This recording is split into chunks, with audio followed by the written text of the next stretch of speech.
দেখছিলাম যে রাজনৈতিক দলগুলোর মধ্যে এক ধরনের আস্থাহীনতা বিদ্যমান, যেমন সরকারের পক্ষ থেকে আলোচনার সময় বেঁধে দেওয়া হয়েছে এবং সেটিও মোটামুটি ব্যর্থ হয়েছে যে কোন পদ্ধতিতে ঐকমত্য কমিশনের যে আলোচনার পরে জুলাই সনদ নিয়ে সেটি এই সংকট নিরসনে এখন এই মুহূর্তে যেহেতু একদম কম সময় বাকি রয়েছে, একদম 90 দিনেরও কম সময় বাকি রয়েছে, সেক্ষেত্রে কি পদক্ষেপ জরুরি? আচ্ছা, সবকিছু যে একটা জায়গায় যুক্ত, সেটা রসুন যেমন একটা জায়গায় থাকে না, রসুন ঠিক সেই রসুনের মতো এই পুরো প্রক্রিয়াটার সঙ্গে কিন্তু এখানে এই রায়, এই সব আওয়ামী লীগের অংশগ্রহণ করা না করা খুবই যুক্ত একটি ব্যাপার। ভাই যেমন খুব সরলভাবে বললেন যে এটা না হলে এটা হতে পারে, এটা না হলে এটা হতে পারে, মাইনাস করে দেবার যে চেষ্টাটি আমরা দেখতে পাচ্ছি সেইটা অবশ্যই আমাদের আলোচনায় আনতে হবে। আওয়ামী লীগ, জাতীয় পার্টি, 14 দল, সিপিবি সহ প্রধান যে 4টি বাম দল, যারা 72-এর সংবিধানের মূল স্তম্ভগুলো সংবিধান সংস্কার থেকে বাদ যাওয়ার কারণে আলোচনা টেবিল থেকে উঠে চলে গেছে এবং তাদেরকে ফেরত আনবার জন্য কিন্তু কোনো চেষ্টা করা হলো না। আমরা দেখলাম অন্য দলগুলোর তারা আসবে কি আসবে না এটা নিয়ে সরকার খুবই চিন্তিত, কিন্তু এই সমস্ত দল কি বলছে না বলছে তার নিয়ে খুব চিন্তিত নয়। এই বিমাতা সুলভ আচরণ আসলে কি ইঙ্গিত দেয়? কাজে এটা কি করে অন্তর্ভুক্তিমূলক নির্বাচন হয়? এখন আপনি প্রশ্ন করতে পারেন, আপনিই বললেন শেখ হাসিনা এরকম হত্যাকাণ্ডের সঙ্গে জড়িত, আবার আপনিই বলছেন যে শেখ হাসিনার দল কিভাবে নির্বাচন করে। শেখ হাসিনা কিংবা বেগম খালেদা জিয়া এটা তো রাজতন্ত্র নয় ভাই, যে ওই পরিবারের ওই ব্যক্তিটি না থাকলে তার দল নির্বাচনে অংশগ্রহণ করতে পারবে না, রাজনীতিতে অংশগ্রহণ করবে। এই দৃষ্টিভঙ্গিটি কি? এই দৃষ্টিভঙ্গিটি হচ্ছে রাজতান্ত্রিক দৃষ্টিভঙ্গি। আমরা একটি নেতাকেই দল হিসেবে মনে করি, তার পরিবারের সদস্যকেই দল হিসেবে মনে করি, এবং এই সংস্কৃতি থেকে আমাদেরকে বের হয়ে আসতে হবে, যেটা শেখ হাসিনা চাননি। উনি কিন্তু উনার পরিবারের সব লোকজনকে নিয়ে চলে গেছেন, তার কর্মীরা কি তার পরিবারের লোক নন? যদি সত্যিকার অর্থে তিনি গণতান্ত্রিক নেত্রী হতেন এই কাজটি তিনি করেন কি করে? এবং সেই কারণেই এই প্রশ্নগুলো আমাদের করতেই হবে।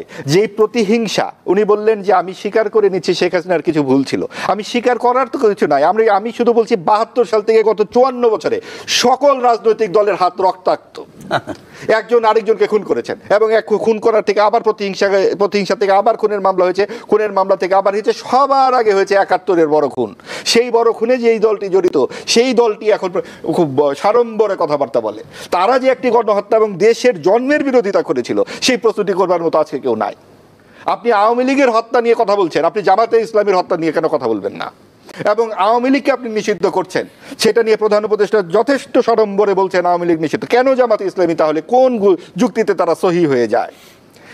এরা যে 30 লক্ষ মানুষের মৃত্যু শহীদ হবার ব্যাপারের সঙ্গে তারা জড়িত, আর আওয়ামী লীগ জড়িত 2000 এর সাথে জড়িত। এখন সংখ্যা দিয়ে মৃত্যুর এই তুলনা করা যায় না, কিন্তু জিনিসটা তো চালনি। মুক্তিযুদ্ধ নিয়ে নানান প্রশ্ন করা হচ্ছে, বলা হচ্ছে সংবিধানও নাকি ভারত লিখে দিয়েছে। সংবিধান যদি ভারতই লিখে দিবে তাহলে ভারত তো অঙ্গরাজ্যই বানিয়ে নিত, এবং ভারত কি করলো না করলো সেই দায়িত্ব মুক্তিযোদ্ধাদের উপরে দিলে চলবে না। মুক্তিযুদ্ধ কোনোভাবেই আওয়ামী লীগ বা শেখ হাসিনার দলীয় ব্যক্তিগত বা পৈতৃক সম্পত্তি নয়। এটা একটি জাতির আত্মপরিচয়, বাংলাদেশের হৃৎপিণ্ড, আত্মা। সেই আত্মা আমাদেরকে পার্থক্য করছে পাকিস্তানের সঙ্গে। আমাদের রাষ্ট্রের দৃষ্টিভঙ্গি কি? সেই দৃষ্টিভঙ্গি আমরা পেয়েছি 23 বছরে পাকিস্তানের বিরুদ্ধে যুদ্ধ এবং সংগ্রাম ও 9 মাসের রক্তক্ষয়ী যুদ্ধের মাধ্যমে। এই যে বাংলাদেশের দর্শন, যেটাকে আমরা বাংলাদেশ পন্থী রাজনীতি বলছি, সেই রাজনীতির মাটির উপর দাঁড়িয়ে যাতে সবাই আমরা এক টেবিলে বসে কথা বলতে পারি, ওই সমাজটি আমরা চাই। আমরা চাই না যে আপনি আপনার বাড়ির সামনে দিয়ে যাওয়ার সময় আমি জুতো হাতে যাব কারণ আপনি আমার রাজা। ওই জায়গা থেকে আমরা বের হয়ে আসবার জন্যই তো মুক্তিযুদ্ধ হয়েছিল। কিন্তু যারা ক্ষমতায় থাকেন তারা রাজা হয়ে যান এবং প্রজারা তখন জুতা হাতে সামনে দিয়ে হাঁটতে হয়।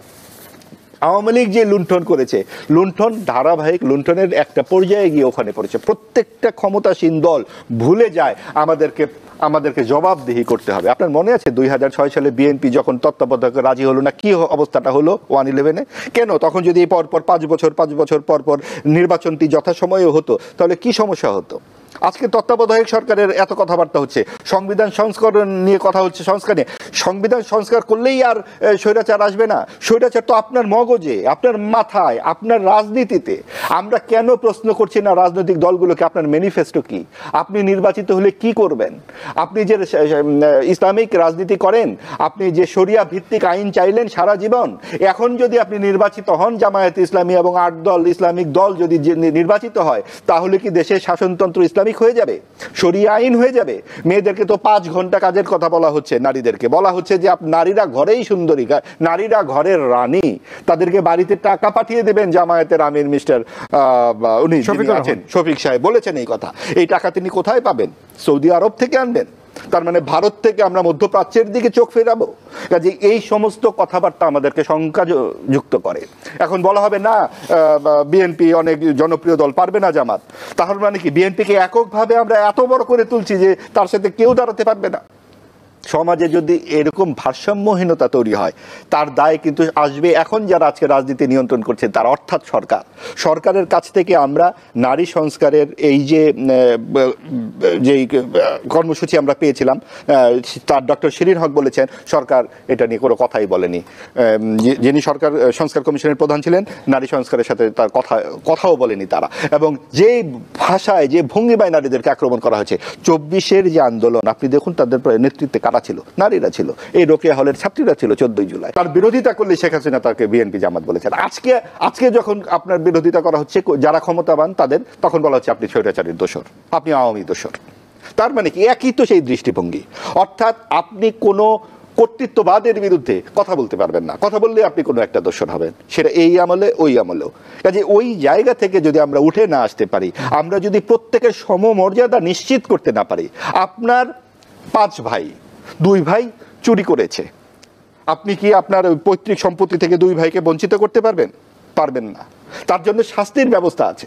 আওয়ামী লীগের যেই সমস্ত নেতা কর্মীরা পান্ডামির সঙ্গে যুক্ত, খুনের সঙ্গে জড়িত, তাদের আপনি শাস্তির ব্যবস্থা করেন, কিন্তু আপনি নির্বাচনে কেন আওয়ামী লীগকে, কোন যুক্তিতে আপনি নির্বাহী আদেশে আওয়ামী লীগকে বাদ দিচ্ছেন? এটা কি করে হয়?